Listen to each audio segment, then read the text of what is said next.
Have you ever wondered how some of the brightest minds in Nazi Germany ended up working for the United States government? In this episode, we're diving into the incredible story of secrets, science, and moral dilemmas.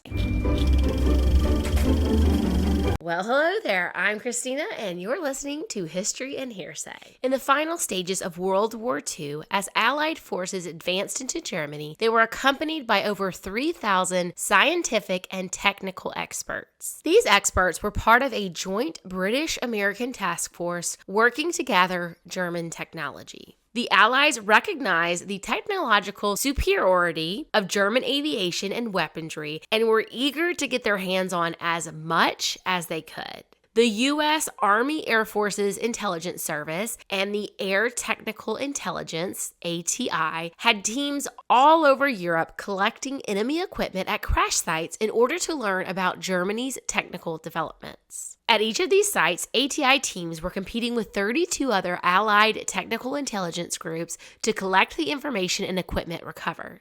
As the Allies sought ways to gain the upper hand, two operations emerged that would shape the future of aerospace and scientific development.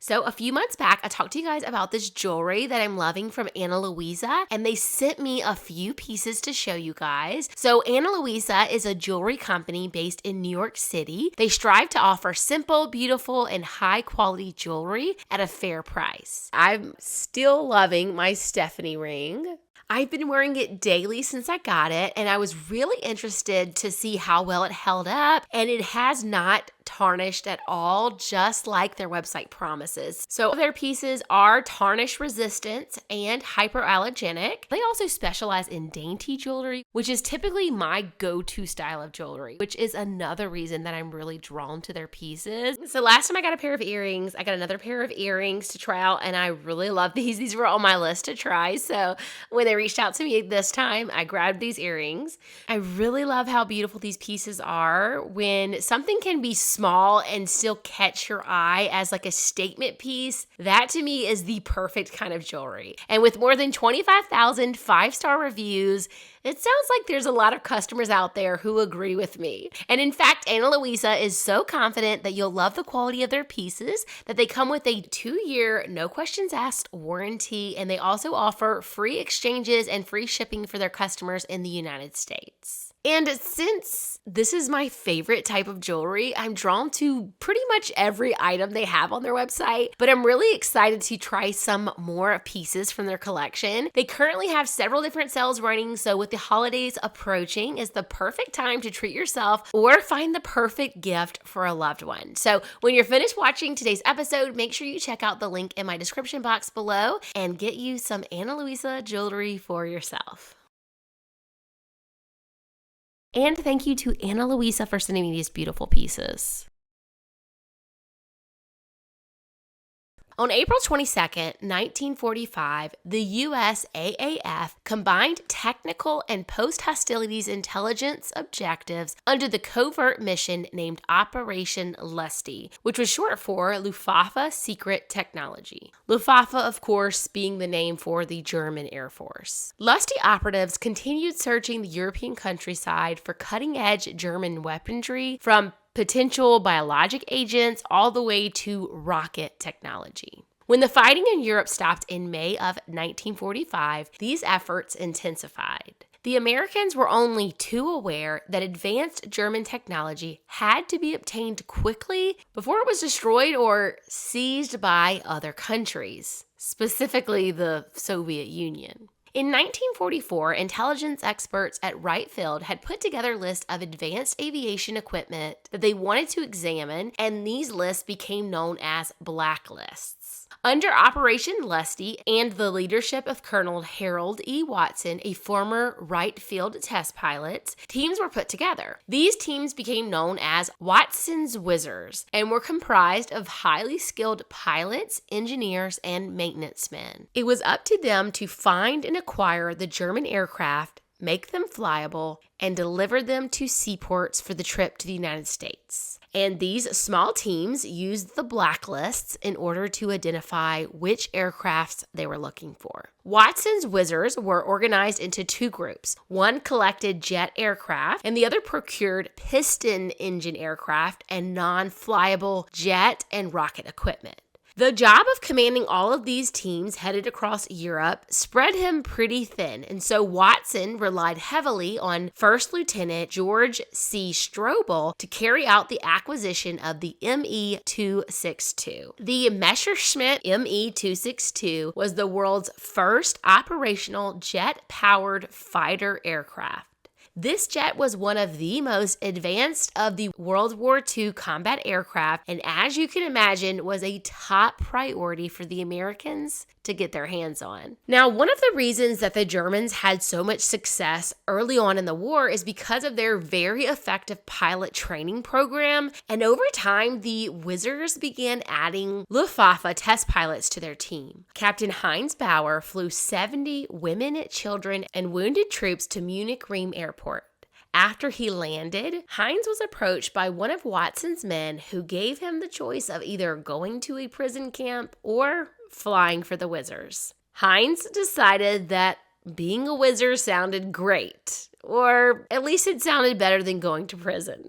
3 employees from the Messerschmitt Aircraft Manufacturing Corporation also joined the Whizzers. Karl Bohr, the chief test pilot of experimental aircraft, test pilot Ludwig Willy Hoffmann, engineering superintendent Gerhard Kulis, and later on, test pilot Hermann Kesting joined their ranks. So when the Whizzers located 9 ME-262 jet aircraft at Lynchfield Airport, these German test pilots had the expertise to fly them. Watson's men traveled far and wide across Europe by jeep and occasionally flew by air to find the aircraft on their blacklists. Once found, they had to be shipped to the United States. Fortunately, at this point, the British had gotten over the whole tea in the harbor incident and were willing to loan the aircraft carrier HMS Reaper. All the aircraft were cocooned against the salt air and weather, loaded into the carrier, and brought to the United States, where they were studied by the air intelligence groups of both the USAAF and the Navy. General Arnold ordered the preservation of one of every type of aircraft used by the enemy forces. The Air Force brought their aircraft to Wright Field until there was no more room left, and then they started sending them to Freeman Field in Seymour, Indiana. In the end, Operation Lusty Collectors acquired 16,280 items to be examined by intelligence personnel. There were 47 personnel who engaged in the identification, inspection, and warehousing of this captured foreign equipment. And 2,398 separate items ended up being selected for technical analysis. Of course, it didn't take long for the Americans to realize that obtaining all of these weapons and technologies wasn't enough. They needed the great minds behind the inventions. And this is when a bold decision was made that America would physically bring these brilliant Nazi sciences over to American soil. In the aftermath of Germany's surrender between June 15th and August 19th of 1945, the Joint Intelligence Committee, JIC, wrote 16 major intelligence reports warning that Stalin's Soviet Union was an ideological, hostile entity that would continue to seek global domination. In October of 1945, a JIC intelligence reports advised the Joint Chiefs of Staff that 8 of the 10 leading German scientists in the field of guided missiles had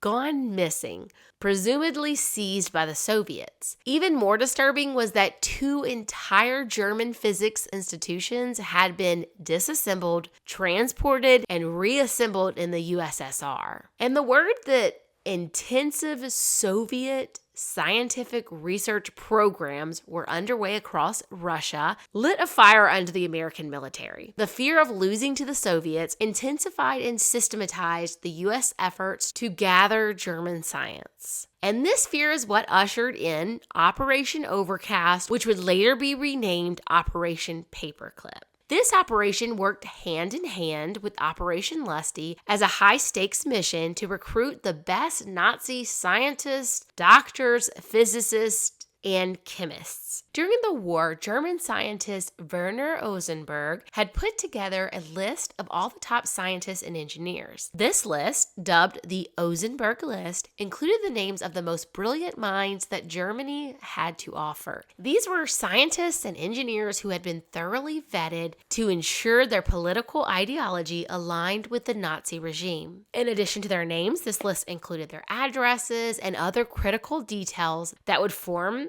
the foundation of another blacklist and subsequent arrests. As things were heating up, someone had tried to flush this list down the toilet in order to avoid it getting out, but it was somehow retrieved, and when agents from another parallel mission between Allied forces obtained a substantial collection of documents from a Polish lab technician at Bonn University, and the Ozenberg list was among these papers. This was then passed on to members of CIOS and then MI6, and finally were obtained by Major Robert B. of the U.S. Army's Ordnance Court, who compiled his own roster of the most desired names in German science. So, united in their goal of beating the Soviets in the impending Cold War, Britain and the United States continued working together, and they're sharing these files back and forth and all the missions they're doing and all of that during the war. And after the war, they start divvying up the brilliant scientists that are left. So as they examine the files and they decide which scientists they want,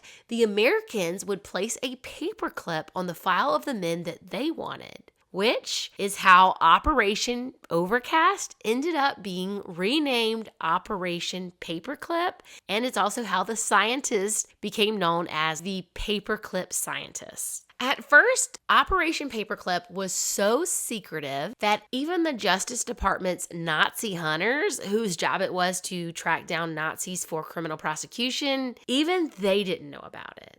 Many of these sciences were set to stand trial during the Nuremberg Trials, which of course was when the United States, Great Britain, France, and the Soviet Union came together after the war to form the International Military Tribunal. And from 1945 to 1946, Nazi Germany leaders stood trial for crimes against peace, war crimes, crimes against humanity, and for conspiracy to commit crimes. Of course, very few Nazis actually stood trial due to the fact that many of them had escaped to South America, settling in places like Brazil, Chile, and Argentina, or they were captured by the Soviets or another allied nation to help in that country's scientific achievements. And then, of course, there were those that were actually convicted at Nuremberg, but still ended up simply being exonerated once they agreed to work for one of the Allied nations. Between 1945 and 1959, there were at least 1,600 Nazi scientists recruited by the American government as part of Operation Paperclip. Many of these were brought into the United States illegally after being given a fake identity as a traveling salesman or something similar. Throughout history, conquering nations have occupied and appropriated everything within their domains as spoils of war. Collecting German technology and the men who created it was just a continuance of this age-old practice. And the morality of employing potential war criminals was set aside by the military establishment because American and British operatives were devoted to preventing future wars. They were focused on building new alliances to prevent the spread of communism and, of course, as I mentioned several times, beating the Soviets in the technology race in the coming Cold War. President Harry S. Truman initially only agreed to authorize Operation Paperclip under the expressed orders that the program was forbidden from including anyone who had been a member of the Nazi Party, which sounds great, except that anyone who was not a member of the National Socialist German Workers' Party, aka the Nazi Party, was not allowed to hold any position high enough to have been given the security clearance to work on any type of top secret mission. So officials within the JIOA and the Office of Strategic Services, OSS, which of course was the forerunner of the CIA, these guys knew that in order for this project to actually work, former members of the Nazi Party had to be employed. They were the ones who would be employed for this project. So you had General George S. Patton, who supported Operation Paperclip and also acknowledged that there was no Operation Paperclip without Nazis. So because of this, Patton defied the order from President Truman, and he collected as many experts as he could. Both Patton and the future CIA director, Alan Welsh Dulles, felt that Truman's order was ridiculous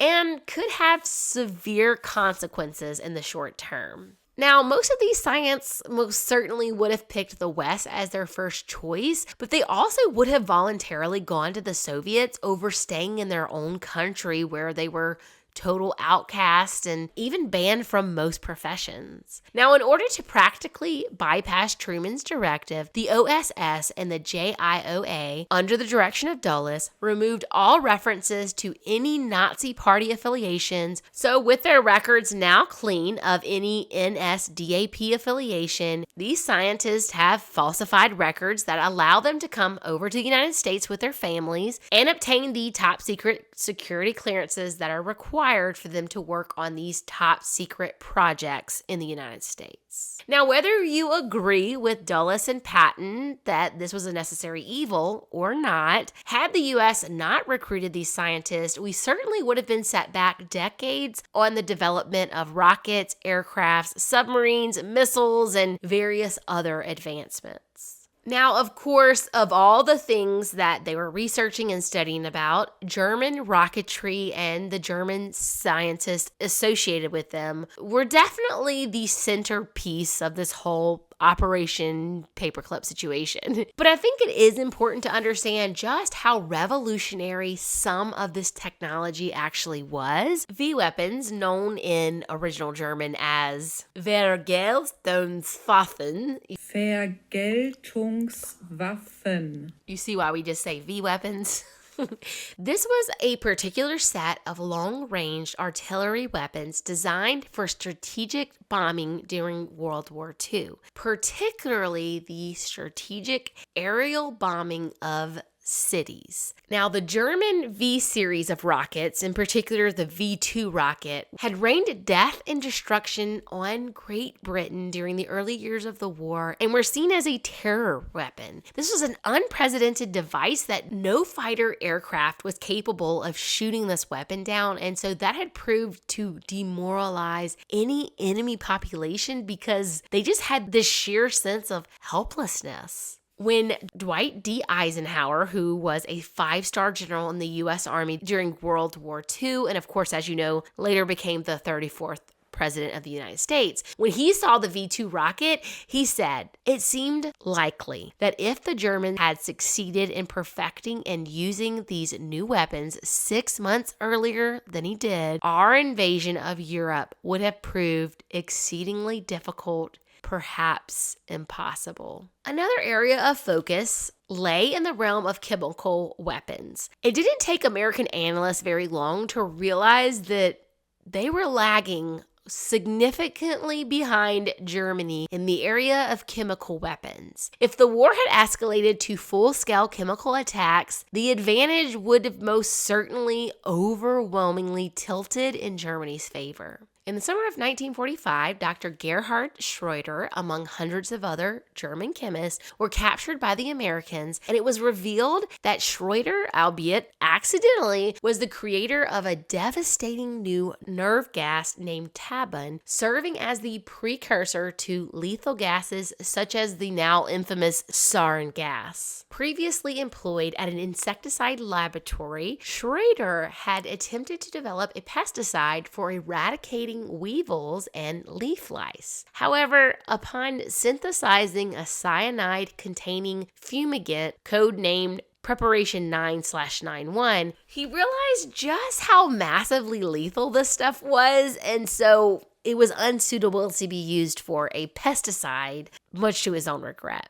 The Third Reich's chemical weapons department, however, envisioned a much more destructive application for this new substance, eventually giving it the name tabun and producing a kilogram of it for the German army. As Operation Paperclip advanced, the U.S. effectively imported an expert in tabun synthesis, Dr. Fredrick Hoffmann. Hoffmann immediately began producing potential chemical weapons for the Americans. Now, Hoffmann was said to have been anti-Nazi all throughout the war and even possessed an affidavit confirming such. Additionally, his father had risked his own life by spying for the Americans, so it really does seem like this family at least was anti-Nazi. And of course, it is possible that some of the other scientists were truly only working for the Nazi Party or the NSDAP under duress, and maybe they were simply going along to save their own lives and not because they truly believed in the ideals that Hitler stood for. But we also know that many of the Paperclip scientists were on record as having said that they believed in the Nazi ideals. Some of them had even received special recognition from Hitler himself. The reality was there were a number of known war criminals among the Paperclip scientists, including some that had conducted human experiments, used slave labor, and even overseen the systematic murder of thousands. One of the men they recruited as a Paperclip scientist was the man we were just talking about,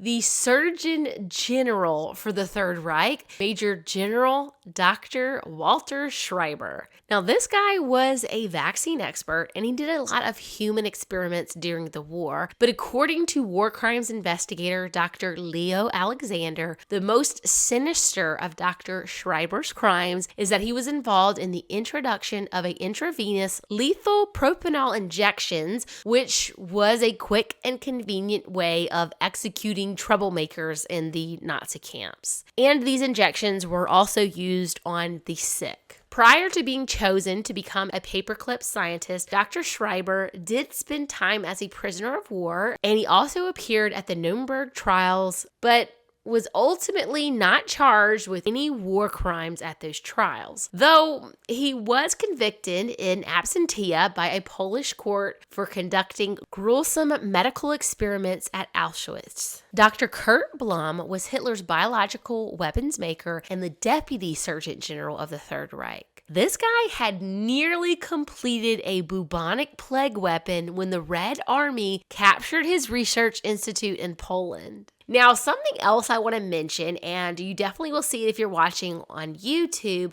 but that some of these guys have these grotesque facial scars. And I've definitely noticed this in pictures over the years, but I've not thought much of it. I kind of just thought, this was the olden days before good plastic surgery. But because there are so many old photos of Nazis with these types of facial scars, some people have wrongly made the connection that these scars imply some type of Nazi affiliation. But while it is true that Nazi officers did duel each other in their free time, this wasn't some type of Nazi activity. Dueling at that time was very common in German society among academics because they often fenced for their fraternities. Some German fraternities even required their members to perform academic fencing, which is also called Mensur. Sometimes completing a certain number of duels was considered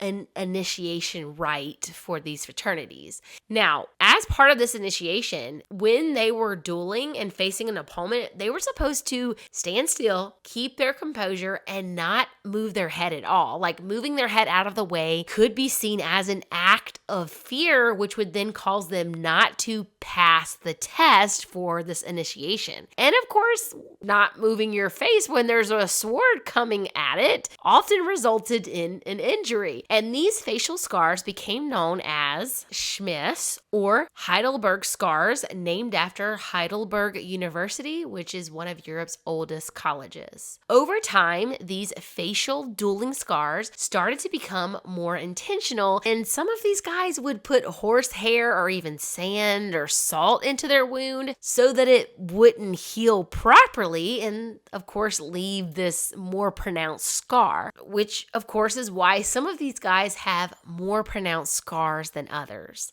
These scars were seen as a sign that you were an academic, and the Heidelberg scar was a symbol of status and honor in German aristocracy. Obviously, that then translated into Nazi hierarchy, especially among officers, which is why you see so many photos of these men with these facial scars. So this was a German thing, not a Nazi thing. Just had to clear that up. Now, dueling fraternities still exist in German, Austria, and other countries, but getting a scar is no longer the objective. So let me know, did you already know that, or did you learn something new today? Now, another of the scientists with a prominent facial scar was Kurt Debus, a V-weapons engineer who oversaw rocket launches. Now, this guy was an ardent Nazi who continued to wear his SS uniform to work in America. He went on to become the first director of NASA's Kennedy Space Center in Florida, and he was also the director of Apollo 1.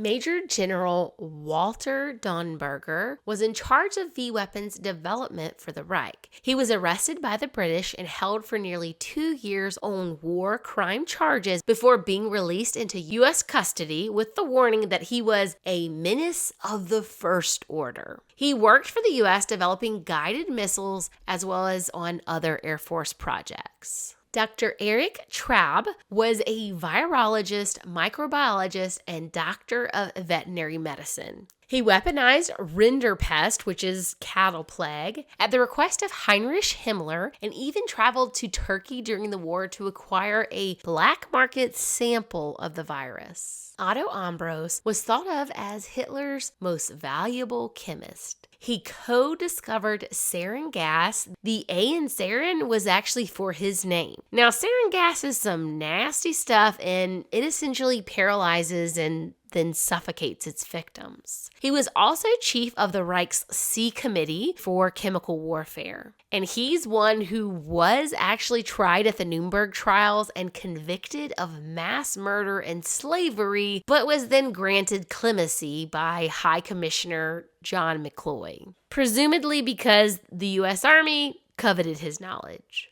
Fredrick Fritz Hoffmann was a chemist and philosopher. Now, he's the one I spoke about earlier who, when he was captured by the Allied forces, was carrying a paper signed by a U.S. diplomat stating that he was anti-Nazi. So hopefully that was true, but as I mentioned, Hoffmann synthesized Nazi nerve gas in stockpiles for the U.S., and he worked in the CIA's assassin by poison program. Now, there were, of course, many more paperclip scientists, but the last one I want to talk about today is perhaps the most well-known of all the paperclip scientists, and this is a man by the name of Werner von Braun. He had been technical director of the Army Research Center in Germany, where the V rocket was developed. Von Braun came from a wealthy aristocratic family, and by the time the war was over, he was in his 30s and at the top of the CIOS blacklist for rocket research. He was the brain behind the world's first long-range ballistic missile, and he knew that his expertise meant that he was a highly valuable military asset.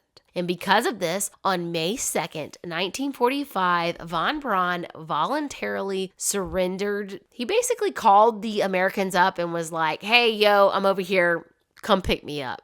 And they came and they picked him up. Von Braun was so confident in his work and how important it was that he knew the Americans would never harm him. And despite his use of brutal slave labor to fulfill production targets for his work in Germany, there really didn't seem to be any guilt or remorse about von Braun, and he acted more like a celebrity than a prisoner. The V-2 rocket production moved to the United States with him as von Braun and his fellow scientists were relocated to Fort Bliss, Texas, and White Sand Proving Grounds in New Mexico, where they helped the U.S. Army develop proficiency in rocket-propelled flight. These men were classified as War Department special employees. While other countries were doing similar things, the U.S.'s approach to relocate entire German families and grant them citizenship was very controversial, and of course, this is why it was initially kept a secret. But over time, it became more and more difficult to hide so many Germans that were popping up in various locations around the United States. And journalists started digging more and more until finally the military confirmed the story with journalists. And in 1946, the New York Times and Newsweek broke the story of Nazis living in America under a clandestine military program. This expose and subsequent stories triggered widespread condemnation from various interest groups and the general public.